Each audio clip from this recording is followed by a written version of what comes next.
Afternoon, Jolens. Maraming naglalabasan sa text, maraming naglalabasan sa dyaryo, sa internet at pinag-uusapan. And I know that your dad was able to confirm it. Yes. Pero I want to hear straight from you. Break na ba kayo ni Bebo? Totoo po. Totoo yun na wala na kami. Tsaka yung pagkakakwento ni Daddy, ano naman yun eh, hindi naman siya nagkwento agad-agad nung tinanong siya. Tinanong niya muna ako kung dapat bang sabihin. So sabi ko, sige na po, para na lang matapos na yung... Kasi yun naman yung pinakatalagang tanong nila eh. Totoo ba na break o hindi? So ako na po nagsasabi, totoo po. Alam ko, Julie, na maraming nagulat sa balitang ito nung lumabas. Kasi pag tinitingnan ka namin, hindi obvious na may problema ka, na may pinagdadaanan ka. How were you able to handle that?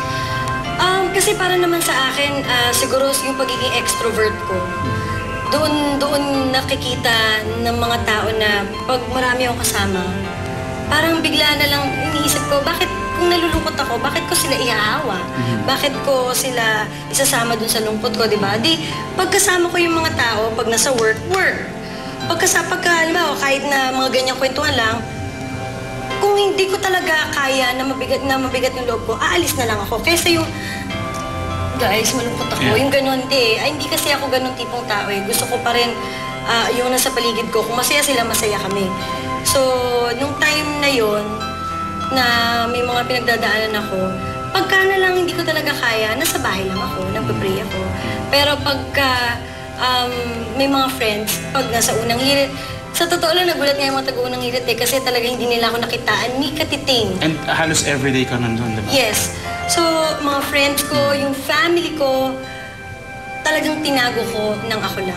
Okay. Well, ang kasama ko, kwarto, at saka talaga nagpe-pray lang ako. You mentioned your family. Alam ko naging 8 years din kayo ni Bebong na solid yan. At alam ko, minsan kinukulit ka na, kaya na kayo magpapakasal. And I know that he's also close to your family. Paano nila na-handle yun? Yung parents ko naman kasi, hindi naman kasi sila yung typical na mga, yung kumbaga hindi sila nakikialam eh.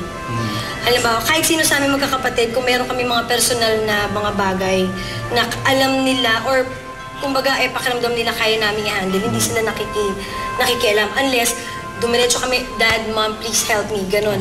Pero hanggat tahimik kami, hindi sila yung mausisa. Kaya nagulat din sila na nung Christmas nga, nauna silang pumunta ng Tagaytay eh. Nung 26, doon na sila umakyat hanggang 29. Ako, umakyat lang ako 28. Kasi ang ginawa ko, naglinis ako ng kwarto. Never ako naglinis ng kwarto mag-isa. Never ako nagbungkal at nagpolish, naglahat. Pero ito, ginawa ko. Kahit na sobrang naiisip ko pa lang yung alikabok, sinisipon na ako. Pero ito, sabi ko, kailangan kong maglinis ng kwarto. Yun lang. Kailangan kong ayusin lahat ng mga gamit, lahat. Tapos, pagkatapos ko noon, 28, umakit na ako ng Tagaytay. Siya ako sa kanila sinabi. Ano yung naging reaksyon nila? Nagulat sila. And, kasi nga hindi ako nagkukwento eh. Parang pag umarap ako sa kanila, okay, sabay kami kumakain. Pero, nagulat silang ganun. Pero parang, hindi nila, bakit? Dapat ganito, ganyan. Dapat... Kasi alam nila, tinanong mo nila, kailan nag-start, kailan nag-end. Tsaka, hindi na sila nagsalita. Parang kumbaga, naiintindihan na nila yun na, okay, yung pagitan ng mga yun, nakapag-usap na yun ng maayos. Kaya, they give you your space? Yes. Yun ang maganda doon na ginawa ng family ko and nung mga kaibigan ko. Okay. Na, gusto ko talaga mag-thank you doon sa respect na binigay nila doon sa kailangan kong time and space at lahat. Okay. Hindi sila nangulit? Hindi sila... Hindi sila nangulit. Sa totoo lang, ako pa ngayon parang naisip ko tuloy minsan, siguro tumatakbo sa utak nila, anong nangyari, ano gano'n. Pero talagang hindi mo sila makikitaan ng porsigidong mag-usisa. Ganun. Kaya, yun. How were you able to celebrate the New Year's? Yung New Year, inisip ko na lang, magto-2009.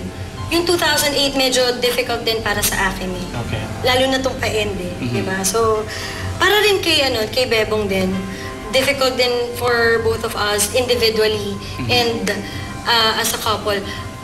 Pero, ayokong dalhin yun ng 2009. Okay. Kaya nilalagay ko sa Facebook, I'm excited sa 2009, ganyan.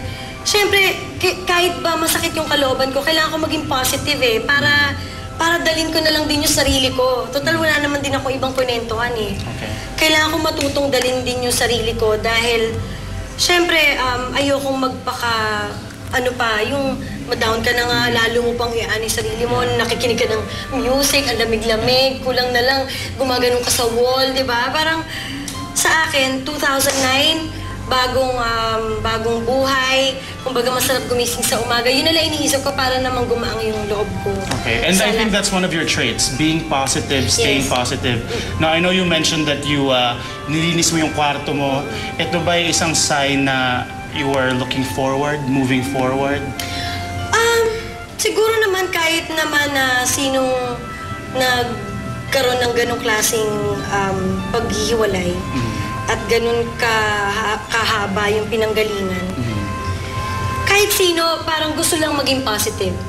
It's either move on or work it out or kung ano man. Basta gusto ko lang maging positive. Ayoko na yung makikinig pa sa sabi-sabihin ng mga tao, siguro kaya nag-break kasi ganito ganyan. Ay, ba't kayo nag-break? Tsuba-tsuba. Ayoko na. Tama na. Parang sa akin, tinago ko to sa sarili ko kasi talagang para sa akin hindi siya biro na mangyayari.